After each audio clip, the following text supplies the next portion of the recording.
Hello everyone, welcome to back my channel. I hope everyone is having a wonderful day. Before starting the video, please go ahead and hit the subscribe button and give this video a thumbs up. The Young and the Restless spoilers reveal that Cole Howard J. Eddie Peck is gone. Claire, Grace, Newman, Haley, Aaron will likely lean on Holden, Novak, Nathan Owens. In light of Kyle Abbott's Michael Mealer absence, however, who will Victoria lean on with her closest family members unreachable in the south of France? Keep reading, and let's talk about what could happen next with this storyline. Cole Howard's death. Let's begin with Cole, who has died following a brief battle with Legionnaire's disease. It is a dangerous form of pneumonia. Even though he was transferred to a hospital that specializes in pneumonia, Cole just didn't make it. It was nice that Cole was able to wake up and say a final goodbye to his family. At least, Claire and Victoria got to say goodbye one last time. Claire Grace Newman's support Claire immediately had a hard time controlling her emotions in the hospital room. She ran out, but eventually, she returned home with Victoria. The mother and daughter had a nice bonding moment when they talked about Cole. They even shared a few giggles despite their grief. Claire will likely need more support as the days go by. Kyle is still nice and unreachable, just like a lot of the Abbott and Newman family members. Fans know that Holden helped Claire with her panic attacks, so he will likely help her get through her grief, especially since her name is on the list that Kane, Ashby, Billy Flynn gave to Holden. Newman, family unreachable. Young and the Restless spoilers revealed that the Newman and Abbott families are unreachable. This isn't just bad news for Claire but for Victoria as well. Normally, Victoria tries to work through her issues. The more that is bothering her, the harder and longer she works. It's her coping mechanism. However, the sobbing that Victoria displayed in the episode on Thursday, July 3, 2025 was phenomenal and really seemed quite realistic. Victoria could have a lot of regrets, including about waiting so long before taking the plunge with Cole. Victoria needs her family, especially her mother. Victoria and Nikki Newman, Melody Thomas Scott, are extremely close. Nikki, Victor Newman, Eric Breton, and Nick Newman, Joshua Morrow, are all in France and are unreachable. That means Victoria might have to go through a lot of grief on her own. Vicky is the type of character who won't want to weigh Claire down, although they could heal together. Victoria Newman's addiction. As Victoria tries to get through Cole's death, her family will return with bombshells. That means Victoria will put business and her family before her own healing. I could see Victoria drinking too much or popping pills to deal with her pain. Will this be her next story? Share your thoughts in the comment section below. Keep watching the soap on CBS or Paramount Plus to find out what happens next. Excellent. The Young and the Restless spoilers. Victoria's addiction. Cole's death triggers new story. A hush seems to fall over Genoa City as rumors swirl through the corridors of Newman Enterprises and echo in the halls of Chancellor Winters. Whispers so potent they carry the weight of an approaching storm. At the center of the tempest stands Victoria Newman, a woman who has weathered many trials but finds herself, perhaps for the first time, battling a demon she cannot easily conquer. The daughter of Victor and Nikki Newman, a woman bred for the boardroom, Victoria has always exuded a composed and fearless image. The kind of executive who could broker billion-dollar mergers before breakfast and silence a room with the arch of an eyebrow, yet behind those resolute eyes flickers a secret pain, one that has begun to carve fault lines into her carefully maintained life. The recent tragic news of Cole Howard's death, a man who once held Victoria's heart and whose reappearance in her life opened old wounds, has become the spark that threatens to set her entire world ablaze. Cole's return to Genoa City had been brief, but significant, dredging up memories of a younger Victoria, of romance and dreams that were left unfinished. For a moment, she seemed willing to entertain the notion of rekindling a bond that once defined a chapter of her life, though the years and circumstances had changed them both.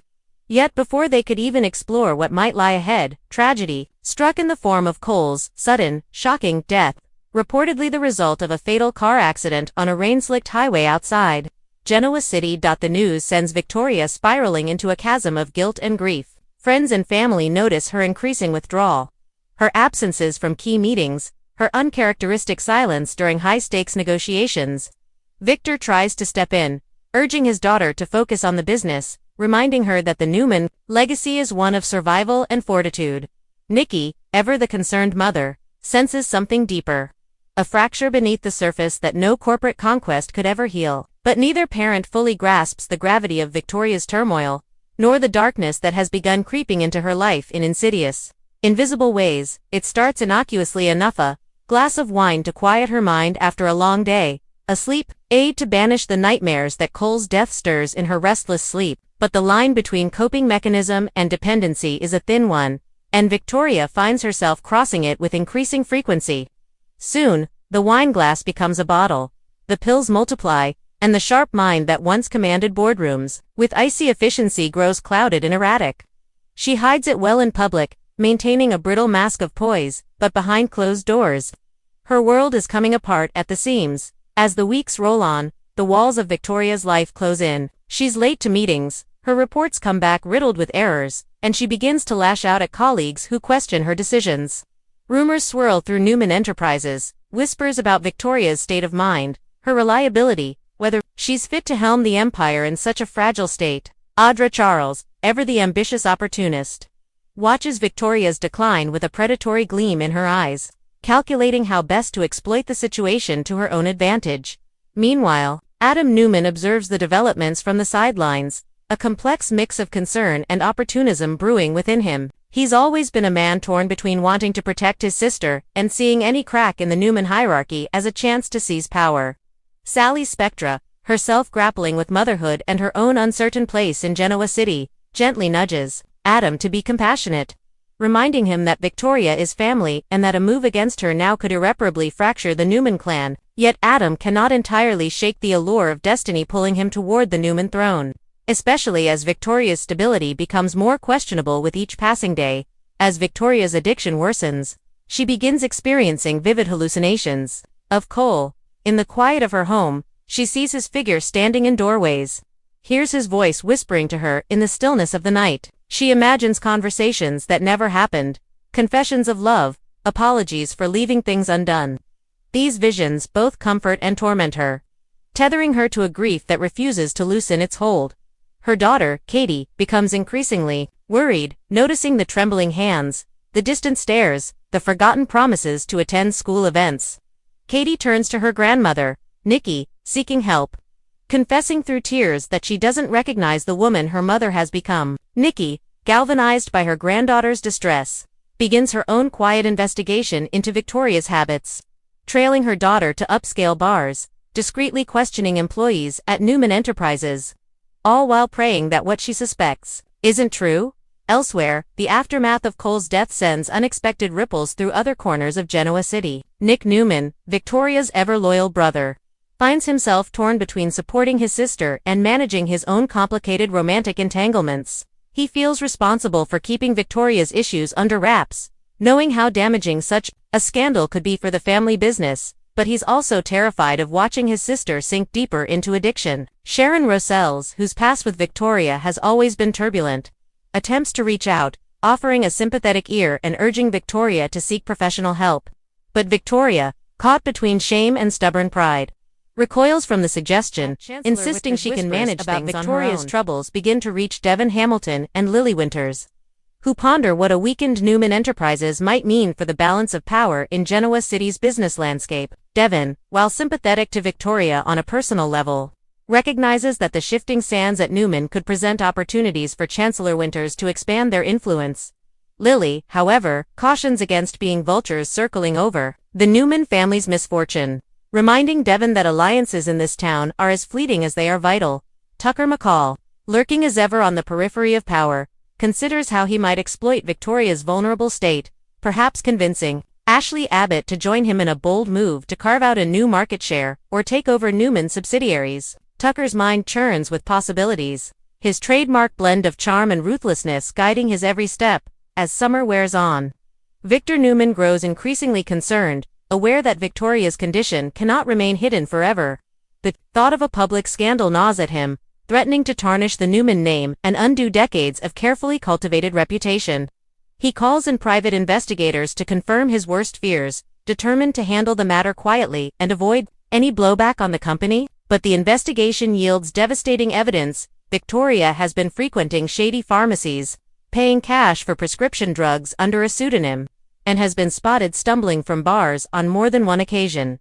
Nikki, who has been fighting her own battles with addiction for years, realizes the bitter irony that her daughter has fallen into the same trap. She confronts Victoria in a heartbreaking scene, begging her to seek help, sharing her own stories of hitting rock bottom and the pain of losing control. But Victoria, her emotions raw and defenses high, lashes out, accusing Nikki of hypocrisy and blaming her parents for the relentless pressures that have shaped her life. The two women clash in a tearful, gut-wrenching fight that leaves both shaken, their bond strained to the breaking point.